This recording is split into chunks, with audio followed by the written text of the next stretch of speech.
Իշխանությունները ակնհայտ թուրքական տեղապահներ են, չեն էլ թաքցնում, բացահայտ տարածում են։ 21 թվականի Քարոզ Արշավին նույն Փաշինյանը ասում էր, մեր տղաները զոհվել են, որպեսզի Ալիևը չասի Արցախի հարցը լուծված է։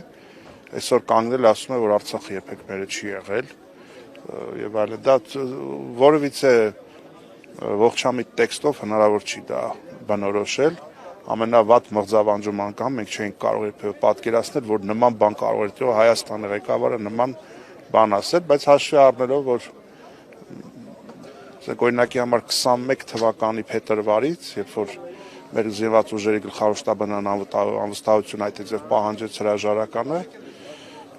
դրանից հետո թուրքերը բացահայտ սատարեցին նրան, ընդհանուր մինչև սպառնալով, որ կարող է զորք մտցնել Հայաստան, եթե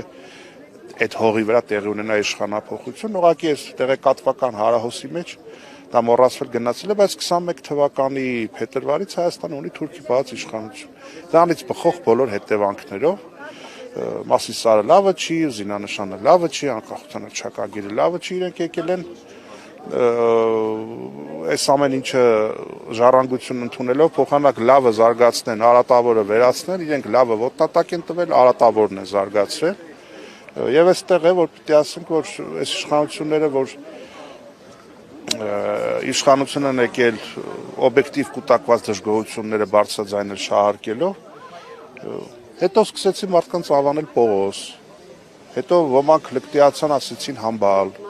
Հիմա արդեն իրեն թուրքական տեղապահ Փաշա է պատկերացնում Փաշինյանը, եւ ես ինքս գոնե այս ընտրարշավին առաջնորդվում եմ ոչ պողոսացմանը, ոչ համբալացմանը եւ ոչ փաշայացմանը կարգախոսով։ Ընտրությունները ոչ թե լինելու են ուղղակի